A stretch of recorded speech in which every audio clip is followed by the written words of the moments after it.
हिंसा सबसे पहले तब भड़की जब भगवा झंडे के साथ बाइक सहित वाहनों का एक जुलूस लोढ़ा रोड पर टैनी विला मस्जिद और मोहम्मद मस्जिद के सामने से गुजरा। 22 जनवरी को अयोध्या के श्री राम मंदिर में प्राण प्रतिष्ठा कार्यक्रम से एक दिन पहले रविवार की शाम मीरा रोड के नया नगर इलाके से होकर एक जुलूस गुजर रहा था।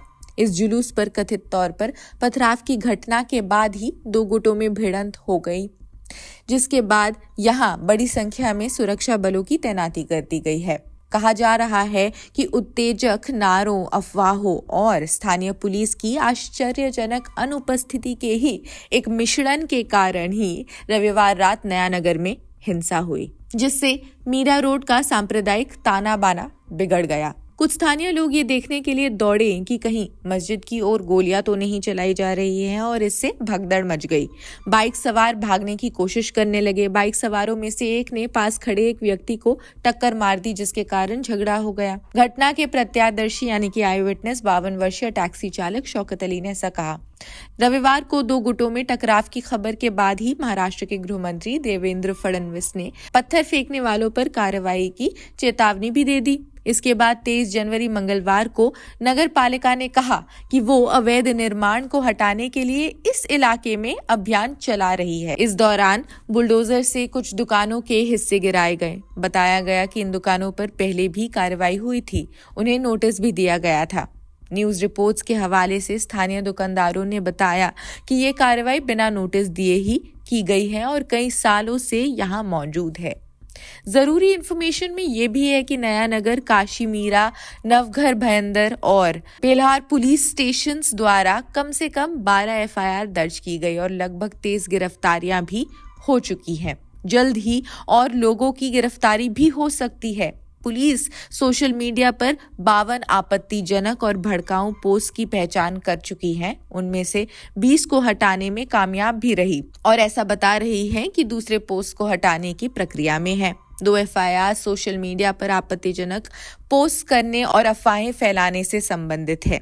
23 जनवरी ठाणे जिले के तेजी से विकसित हो रहे पड़ोसी मीरा रोड में भड़की हिंसा का तीसरा दिन था। 2011 की जनगणना के आंकड़ों के अनुसार ही मीरा रोड में 16% से ज्यादा मुस्लिम आबादी है। पिछले दशक में जैसे जैसे मुंबई की आबादी तेजी बढ़ने लग रही है, लोगों की मीरा रोड और भयंदर जैसे दूर उपनगरीय इलाकों में भी बसना पड़ रहा है। शिंदे गुट के मीरा भयंदर विधानसभा क्षेत्र के प्रमुख विक्रम प्रताप सिंह ने 21 जनवरी को रामराज रथ यात्रा नाम के एक रैली का आयोजन किया था। वो कहते हैं कि रैली शाम 5 बजे खत्म हो गई थी। उन्होंने कहा, हमारी रैली में सभी जाति और धर्म के लोग शामिल हुए। ईसाई और मुस्लिम समुदाय के लोग शामिल थे। मुस्लिम समुदाय के करीब 500 लोग शामिल थे। तनाव बढ़ने के लिए कुछ पुराने वीडियोस को भी प्रसारित किए गए। बुधवार को मीरा भयंदर वसई विरार पुलिस ने सोशल मीडिया ग्रुप एडमिन को चेतावनी देते हुए ये सुनिश्चित करने को कहा कि तनाव से संबंधित कोई वीडियोस, चुटकुले या पोस्ट साझा न किए जाए। AIMIM के इम्तियाज जलील ने कहा कि मीरा रोड तनाव कोटा के लिए लड़ रहे मनोज जरांगे के आंदोलन से ध्यान हटाने का एक जानबूझकर किया गया प्रयास भी था। 4 घटनाएं और 1 एफआईआर। काशी मीरा रोड थाना पुलिस ने मंगलवार रात 15 लोगों के खिलाफ एफआईआर दर्ज की और 4 लोगों को गिरफ्तार भी किया। पुलिस ने एक एफआईआर दर्ज की और उनमें हिंसा की 4 अलग अलग घटनाओं का जिक्र किया गया। करीम के होटल के प्रबंधक काशी मीरा निवासी नदीम सोरतिया की शिकायत पर पुलिस ने गणेश गुप्ता, सुमित सविता, सौरभ कोली, भावेश काया और 11 दूसरे लोगों को गिरफ्तार किया। नदीम ने कहा, मंगलवार शाम को 10 से 15 लोग दोपहिया वाहनों पर यात्रा कर रहे थे। वे हमारे होटल के सामने रुके, होटल पर पथराव किया जिससे नुकसान हुआ और हमारे डिलीवरी बॉयज वसीम कलमानिया घायल हो गए। ये कोई सांप्रदायिक घटना नहीं बल्कि राजनीतिक घटना है। इलाके में नारेबाजी का सिलसिला पिछले कुछ दिनों से चल रहा था। लोगों को समझना होगा कि कुछ लोग चाहते हैं कि हिंसा हो।